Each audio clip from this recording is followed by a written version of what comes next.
पुत्री पवित्र किए कुल दो। धन्य है ऐसी बेटी, ऐसी पुत्री महाराज प्रत्येक व्यक्ति की हुई तो संसार में कभी झगड़ा नहीं होगा, वृद्धा आश्रम मिट जाएंगे महाराज, कोई नहीं खोलेगा वृद्धाश्रम, सबकी विचारधारा एक जैसी हो जाए तो महाराज आपके माता पिता घर को छोड़ करके वृद्धा आश्रम क्यों जाएंगे। आज मैया मैना पुत्री को सिखा रही है कि बेटी सास की, ससुर की, पति की, सबका रुख देख करके सबकी सेवा करना, यही तो महाराज धर्म होता है।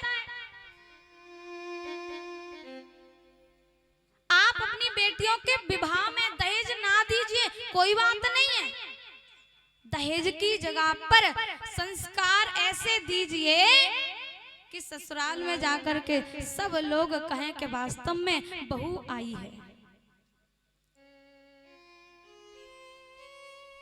दहेज ना दीजिए, लेकिन संस्कार ऐसे दीजिए, क्योंकि संस्कार ऐसी चीज है बाजार में खरीदने से मिलते नहीं है। व्यक्ति महाराज धन दौलत गाड़ी सब कुछ दे सकता है, सोना चांदी दे सकता है, सब कुछ दे दे भैया, सब कुछ लुटा दे बेटी के विवाह में, और संस्कार नहीं दिए तो कुछ नहीं दिया। क्यों जी? संस्कार नहीं दिए तो कुछ नहीं दिया। संस्कार वो गहना है जो प्रत्येक के पास में नहीं होता।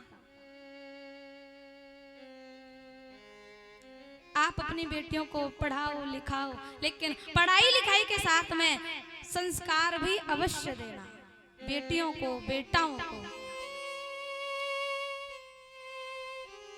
और ज्यादा महाराज अपने बेटों से, अपनी संतान से, अपनी बेटियों से ज्यादा लाड़ प्यार भी मत करना, उतना ही लाड़ प्यार करना जिससे कि आपकी संतान महाराज बिगड़ ना जाए, क्योंकि ज्यादा लाड़ में लड़का बन जाते हैं। एक बार एक सेठ था, बहुत धनी था, इतना धनवान के महाराज एक पुत्री एक बेटा,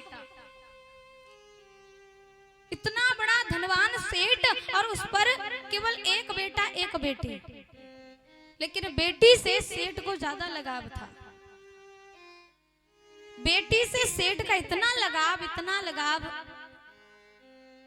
सेठ ने अपनी बेटी को बहुत पढ़ाया लिखाया।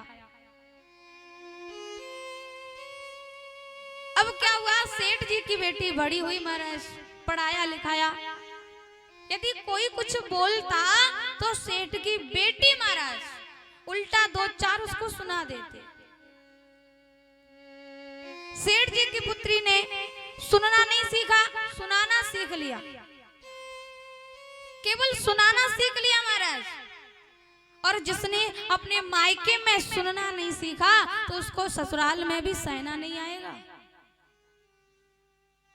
अरे उसने अपने माता पिता की नहीं सुनी तो उनकी जाकर के क्या सुनेगी। सुनना नहीं सीखा महाराज, सुनाना सीख लिया। क्यों? क्योंकि पैसे ने सिखा दिया। सेठ जी की पुत्री अपने पिताजी से कुछ भी चीज मांगती, भगवान को देने में समय लग सकता है, लेकिन सेठ को देने में कोई समय नहीं लगता। तुरंत महाराज जो चीज बोली वही हाजिर। बहुत प्यार करता, बहुत लाड करता बेटी से।